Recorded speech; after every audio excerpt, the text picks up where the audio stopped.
Voyons un peu la qualité des boissons que nous consommons. Les boissons sont soit acides, soit neutres, soit basiques. Et nous savons bien que les boissons acides favorisent la multiplication de plusieurs bactéries. Par contre, les boissons basiques ne sont pas favorables à la multiplication de plusieurs bactéries. Pourtant, nous consommons beaucoup de boissons gazeuses qui sont acides. Nous consommons également beaucoup de bières et de vins qui sont acides. Et nous consommons beaucoup de cafés qui ont un pH à 5.1 qui sont également acides. Le sang humain a un pH légèrement basique à 7.5.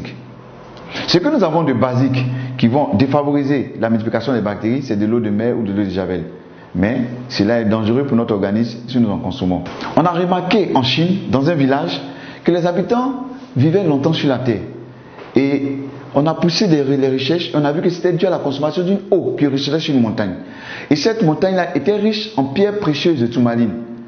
Et le fait que l'eau ruisselle sur cette montagne, ça donnait à cette eau-là une particularité. Elle était riche en anions, en minéraux, elle était riche en antioxydants et beaucoup plus alcaline. L'homme riche a fait des recherches et a mis sur pied un gobelet avec ces pierres de tourmaline. Et lorsque nous allons reproduire les effets de l'eau qui ruisselle sur la montagne en secouant le gobelet, nous devons avoir toutes les propriétés de cette eau. Voilà également, voilà ce gobelet-là que l'homme riche a mis sur pied. Ce gobelet-là avec des pierres de tourmaline à l'intérieur. Lorsque je remue ce gobelet, nous attendons bien les pierres de tourmaline qui font du bruit.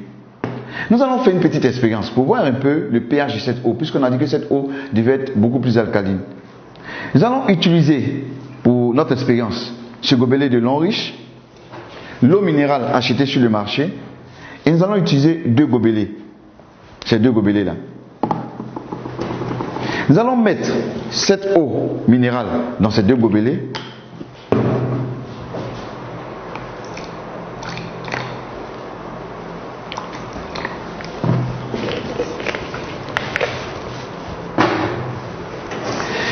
Et à l'aide du bleu de bromothymol, nous allons pouvoir déterminer le pH de cette eau. Et lorsque le pH est acide, il tend vers la couleur rouge. Et lorsque le pH il est basique, il tend vers la couleur bleue. Et lorsqu'il est neutre, il tend vers la couleur verte. Nous allons utiliser l'une de ces deux eaux que nous allons mettre dans le gobelet et reproduire l'effet de l'eau qui ruisselle sur les montagnes en secouant le gobelet. Donc nous allons secouer le gobelet pendant 10 à 30 secondes et nous devons avoir une eau riche en anions minérales, beaucoup plus alcaline, riche en antioxydants et de petites molécules. Je vais renverser cette eau, passer dans le gobelet alcalin ici. Et grâce à mon bleu de bromothymol, nous allons déterminer le pH de l'eau. Je vais ajouter ici quelques gouttes. Et là également quelques gouttes.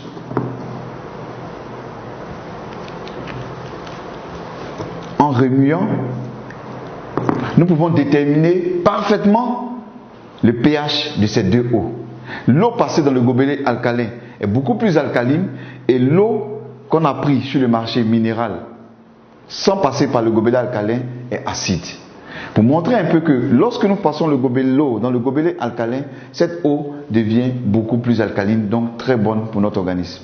Et cette eau passée dans le gobelet alcalin va ralentir le vieillissement parce qu'elle est riche en antioxydants, donc va permettre d'éliminer l'excédent des radicaux libres. Elle va favoriser l'énergie et la digestion. Elle va renforcer notre énergie et la digestion. Et également, ce qui est intéressant, très très important, elle va permettre d'éviter les maladies chroniques telles que le cancer, les allergies, l'épilepsie et les maladies cardiovasculaires. Nous allons faire une autre expérience en parlant des femmes. 63% des maladies gynécologiques sont dues à l'utilisation des serviettes hygiéniques de mauvaise qualité. Plus de 50% des serviettes hygiéniques ne respectent pas les normes de qualité. Alors, les maladies gynécologiques qui sont dues à l'utilisation des serviettes hygiéniques de mauvaise qualité, c'est quoi? C'est les inflammations vulvaires, c'est les démangeaisons, c'est les cervicites, c'est les vaginites et c'est les douleurs au niveau du bas-ventre. Nous allons faire également une expérience en utilisant une serviette hygiénique achetée sur le marché.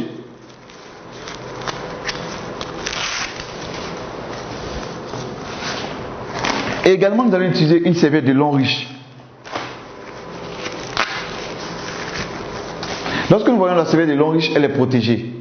Pour pouvoir avoir accès à la serviette, il faut enlever cette double protection.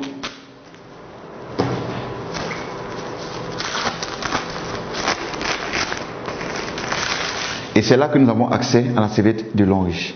Je vais mettre cette serviette ici. Quand nous regardons les deux serviettes, nous avons une remarque. C'est l'apparition de cette bande verte au niveau de la serviette de lin riche. Tout à l'heure, nous allons chercher à comprendre ce que c'est que cette bande verte. Selon l'OMS, lorsqu'une femme perd du sang pendant ses menstrues, c'est environ 50 ml de sang qu'elle perd. Comme nous ne pouvons pas utiliser du sang, nous allons utiliser plutôt de l'eau à la place du sang.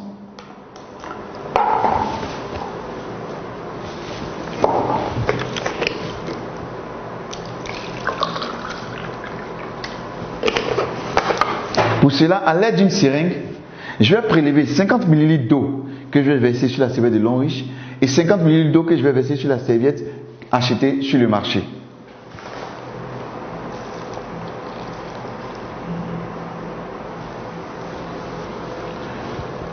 Je vais imbiber cette serviette de lin riche avec les 50 ml d'eau.